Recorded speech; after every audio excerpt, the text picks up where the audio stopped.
Welcome to time 24x7. మరి ఈ రోజు మెయిన్ హెడ్లైన్స్ చూసుకున్నట్టయితే పోలింగ్ డే 7 కార్పొరేషన్లు 116 మున్సిపాలిటీలకు నేడు ఎన్నికలు. 2569 వార్డులు 412 డివిజన్లకు జరగనున్న పోలింగ్. మరి ఇవాళ చూసుకున్నట్టయితే పోలింగ్ డే అయితే స్టార్ట్ అయిపోయింది. 13న అయితే లెక్కింపులు అయితే ఉన్నాయి. మొత్తం చూసుకున్నట్టయితే మున్సిపల్ ఎన్నికల వివరాలు. ఎన్నికలు జరిగేవి 116, కార్పొరేషన్లు 7. పోలింగ్ జరగనున్న వార్డులు, డివిజన్లు 2569 పోలింగ్ జరుగుతున్నాయి. అందులో డివిజన్లు 412 ఉన్నాయి. పోటీల్లో ఉన్న అభ్యర్థుల సంఖ్య 10,719కి 2,225 మంది. పోలింగ్ కేంద్రాలు 6,017 ఉన్నాయి. అందులో 2,174. మొత్తం ఓటర్ల సంఖ్య వచ్చేసి 52,17,413. సో ఇప్పుడు పోలింగ్ అయితే ఫస్ట్ డేనే చూసుకున్నట్టయితే నల్గొండలో పోలింగ్ సామాగ్రి సరిచేసుకుంటున్న సిబ్బంది. ఉదయం 7 గంటల నుంచి అయితే పోలింగ్ స్టార్ట్ అయిపోయింది.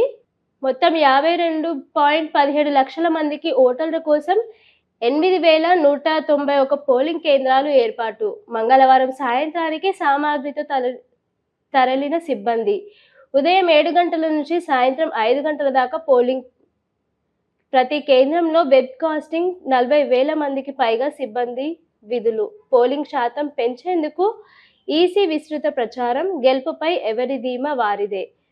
చూసుకున్నట్టయితే మార్నింగ్ ఈరోజు పొద్దున్నుండే 7 గంటల సమయం నుంచే పోలింగ్ అయితే స్టార్ట్ అయిపోయింది, సాయంత్రం 5 గంటల వరకు.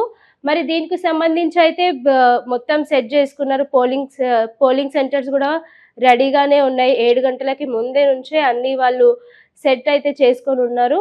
మనం చూసుకోవచ్చు ఇక్కడ నల్గొండలో అయితే ఇట్లుంది పరిస్థితి. ప్రతి ఓటు కీలకమే. పోల్ మేనేజ్మెంట్ పకడ్బందీగా చేయాలి. మేయర్, చైర్మన్ సీట్లు దక్కాలంటే ప్రతి వార్డు, డివిజన్కి కీలకం. మొత్తం కార్పొరేషన్ల మెజారిటీ మున్సిపాలిటీలో కాంగ్రెస్ జెండా ఎగరాలి. మంత్రులు, ఎమ్మెల్యేలు, ముఖ్య నేతలకు సీఎం సూచన.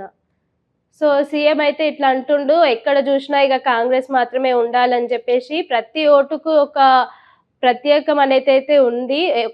ఒక్క ఓటు కూడా వేస్ట్ చేసుకోకుండా ప్రతి ఓటు కీలకమే అని అయితే చెప్తున్నారు. ఇక్కడ చూసుకున్నట్టయితే రిటైర్డ్ ఉద్యోగులకు బెనిఫిట్స్ వెంటనే చెల్లించండి, బకాయిలు ఇవ్వకపోతే దీక్ష చేస్తా అని బండి సంజయ్ అయితే ఆరోపిస్తున్నారు.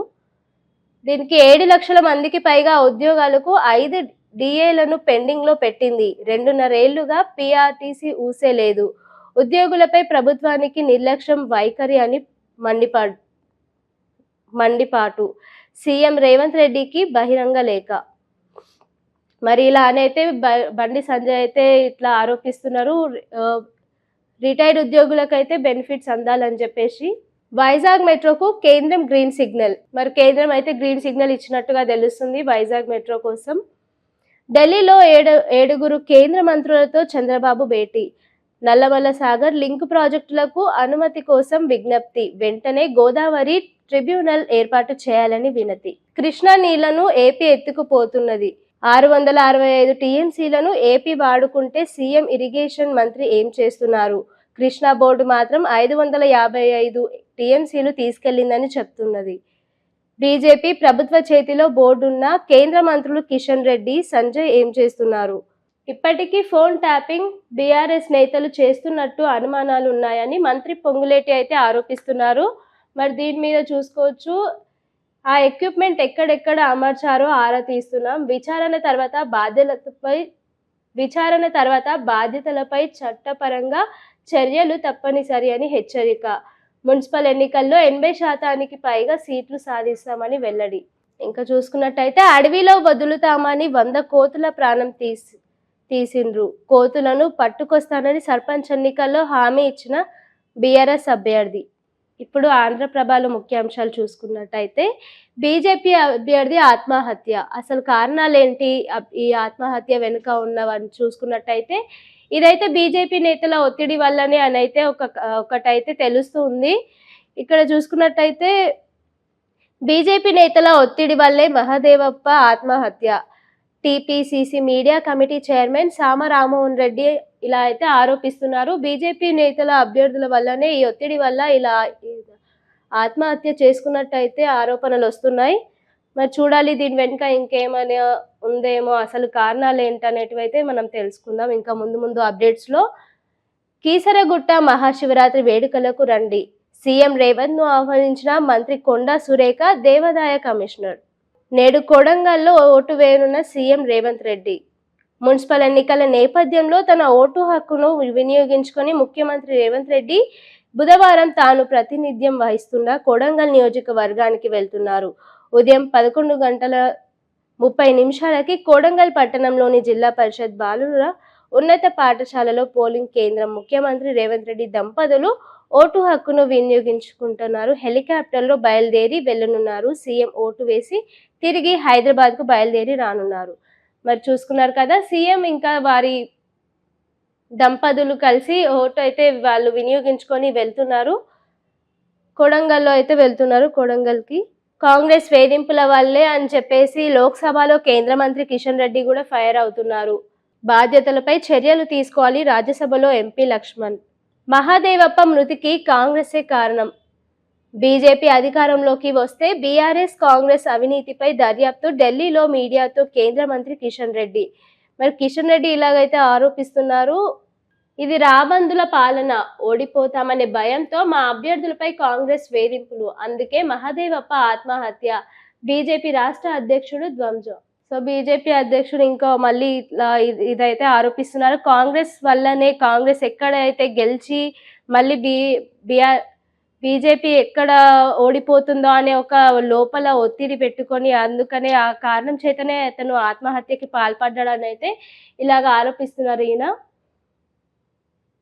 సీఎం రేవంత్ రెడ్డి బెదిరింపుల వల్లే ఈ దారుణం. మళ్ళీ ఇంకా చూసుకున్నట్టయితే హైదరాబాద్ శివార్లో భూకంపనాలు, గాజుల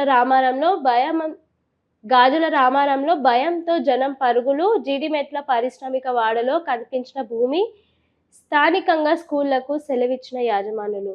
మరి చూసుకున్నట్టయితే ఈ వార్త నిన్నటి నుంచి చాలా వైరల్గా మారింది. హైదరాబాద్లో భూకంపం అనేది వచ్చేసింది.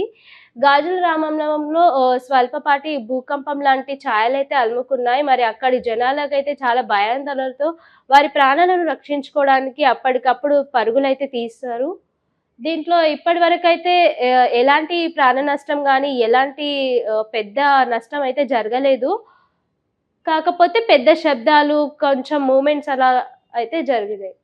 ఉదయం 10:10 నుంచి ఈ ప్రకంపనాలు. మేడ్చల్ జిల్లాలోని కుత్బుల్లాపూర్ సర్కిల్, గాజుల రామారం డివిజన్లోని మెట్కాల్గూడలో ప్రాంతంలో సహా పలు ప్రాంతాల్లో ప్రకంపనాలు నమోదయ్యాయి. ఉదయం 10:10 ఈ ప్రకంపనాలు నమోదయ్యాయి. స్థానికంగా బహుళ అంతస్తుల ప్రభావ సముదాయాల్లో నివసిస్తున్న వారు భయపడ్డారు. పలు చోట్ల స్కూళ్ళకి కూడా సెలవులు ఇచ్చారంట. మరి ప్రమాదం ఈ భూకంపం ఇంకా ఎంతటి తీవ్రతను తెస్తుందో అని చెప్పేసి ముందుగానే కొన్ని పాఠశాలలు కూడా సెలవులు అయితే ప్రకటించేశాయి.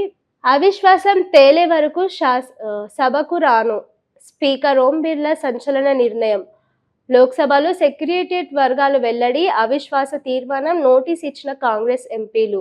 రూల్ 94C కింద నోటీసులు ఇచ్చామన్న తీర్మానంపై 118 మంది ఎంపీల సంతకాలు. దీనికి దూరంగా తృణమూల్ కాంగ్రెస్ సద్దుమణగని లోక్సభ పదే అంతరాయాలు. మరి చూస్తున్నట్టయితే స్పీకర్ అయితే ఒక గట్టి నిర్ణయం మీద ఉన్నట్టు కనిపిస్తోంది. అవిశ్వాసం తేలే వరకు సభకు రాను అని అయితే ఒక కమిట్మెంట్ అయితే ఇచ్చారు. బీజేపీ అభ్యర్థి ఆత్మహత్య. నారాయణపేట జిల్లా మక్తల్ మున్సిపాలిటీలో విషాదం. 6వ వార్డు బీజేపీ అభ్యర్థి మహదేవప్ప ఉరి వేసుకొని మృతి. మక్తల్ 6వ అభ్యర్థి ఎన్నికలు వాయిదా. సో చూసుకున్నట్టయితే ఈ యొక్క ఆత్మహత్యతో 6వ వార్డు ఎన్నికలు కూడా వాయిదా అయితే పడినాయి. ఇక్కడ మృతుని కుటుంబ సభ్యులు రామచంద్రరావు, డీకే అరుణ పరామర్శన. సో ఇక్కడ కుటుంబ సభ్యులను అయితే పరామర్శిస్తున్నట్టయితే చూస్తున్నాము. రామచంద్రరావు, ఇది రాబందుల పాలన, ఓడిపోతామనే భయంతో మా అభ్యర్థిపై కాంగ్రెస్ వేధింపులకు, అందుకే మహదేవప్ప ఆత్మహత్య. జగిత్యాలలో ఆగని రగడ. ఎమ్మెల్యే సంజయ్పై ఈసీకి జీవన్ రెడ్డి ఫిర్యాదు. ఓటర్లను ప్రలోభాలకు గురి చేస్తున్నారని చర్యలు తీసుకోవాలి ఈసీకి లేఖ. మరి ఇంకా ఇది ఫోన్ ట్యాపింగ్ కేసులో అయితే బీఆర్ఎస్ ఇప్పటికే ఫోన్ ట్యాపింగ్, ఇదిగో ఇదే సాక్ష్యం వినండి, ఖమ్మంలో నా ఫోన్ ట్యాపింగ్ చేశారు, విచారణకు ఆదేశిస్తాం. మరి మంత్రి పొంగులేటి శ్రీనివాస్ అయితే ఒక ఆడియోనైతే ఇవాళ వినిపిస్తున్నారు ఖమ్మంలో. మరి ఇక్కడ చూసుకున్నట్టయితే పోలింగ్ శాతం పెరగాలి, ఓటర్లను పోలింగ్ బూత్లకు తీసుకెళ్లే బాధ్యత బూత్ ఇన్ఛార్జీలదే, ఏమరపాటుతో ఉంటే నష్టపోతాం, విపక్షాలు కన్వింపు చర్యలకు పాల్పడతాయి, జాగ్రత్త. జామ్ సమావేశంలో పార్టీ నేతలకు సీఎం రేవంత్ రెడ్డి దిశానిర్దేశం. సో పోలింగ్ సమయంలో అయితే పోలింగ్కి వచ్చినప్పుడు అక్కడ ఉండే పోలింగ్ బూత్కి తీసుకెళ్లాల్సిన బాధ్యత మనదే అని చెప్పేసి అయితే ఒక రెస్పాన్సిబిలిటీని తీసుకున్నట్టయితే సీఎం రేవంత్ రెడ్డి తెలుస్తోంది. ఇంకా అక్కడ జాగ్రత్తలు, ఇంకా జామ్ అవ్వకుండా అవన్నీ జాగ్రత్తలు పాటించేలాగా అయితే మన గెలుపు మరింత సులువైందే. రేవంత్ రెడ్డి బూతులను ప్రజలు అంగీకరించడం లేదు, పోరుబాట వీడవద్దు, ప్రజా సమస్యలు పరిష్కారమే లక్ష్యం, పార్టీ నేతలతో BRS working president KTR. So ఇప్పుడు కేటీఆర్ అయితే ఇట్లా చెప్తుండో పార్టీ నేతలతోని మన గెలుపు అయితే ఖాయం అని చెప్పి ప్రజలు కాంగ్రెస్ సీఎం బూతులకైతే ఎలాంటి ఆకర్షణ పొందకుండా ఖచ్చితంగా ఈసారి గెలుపు మనదే అని అయితే కేటీఆర్ అయితే చెప్తున్నారు. ఇంకా చూసుకున్నట్టయితే బంగ్లా అమెరికా డీల్ భారత్పై ప్రభావం. అమెరికా భారత్ ట్రేడ్ డీల్పై భారత్లోని జౌళి ఉత్పత్తుల ఎగుమతిదారులు హర్షం రేకెత్తుతున్నాయి. బంగ్లాదేశ్ అమెరికా ఒప్పందం భారత్ పరిస్థితిని బలహీనపరుస్తోంది. అమెరికా బంగ్లాదేశ్ ఒప్పందం ప్రభావం భారత్పై ఏ విధంగా ఉంటుందో చూద్దాం. బంగ్లాదేశ్ టారిఫ్ని అమెరికా 19% తగ్గించింది. భారత్తో ఒప్పందం కుదుర్చుకున్న వారం తర్వాత అమెరికా బంగ్లాదేశ్ ఇతర దేశాలపై కూడా టారిఫ్ తగ్గించాలన్నది. పాకిస్తాన్ 19% విజయవంతం 20, చైనా 30% తగ్గించి బంగ్లాదేశ్లో జౌళ పరిశ్రమ జీవన నాడి వంటిది. సో చూసుకున్నట్టయితే ఇది ఉత్పత్తి కేంద్రాల్లో టారిఫ్ అనేది ఉంటుంది, ట్యాక్స్ అన్నమాట, అది పెంపు. బంగ్లాదేశ్ ఇంకా అమెరికా డీల్ కుదుర్చుకోవడం వల్ల ఇక్కడ నష్టపోయేదైతే భారత్ అనేది చెప్పుకోవాలి. ఈ ఉత్పత్తి వల్ల ఎన్నో కుటుంబాలు ఆధారపడైతే జీవిస్తూ ఉంటారు. కాబట్టి ఈ టారిఫ్ ఎక్కువ పడడం ద్వారా ఇక్కడ పని చేసే వాళ్ళకి అయితే నష్టం జరుగుతుందని అయితే చెప్పుకోవచ్చు. షేర్ చేయండి, లైక్ చేయండి, సబ్స్క్రైబ్ చేయండి. మరిన్ని వీడియోల కోసం బెల్ సింబల్ పై క్లిక్ చేయండి.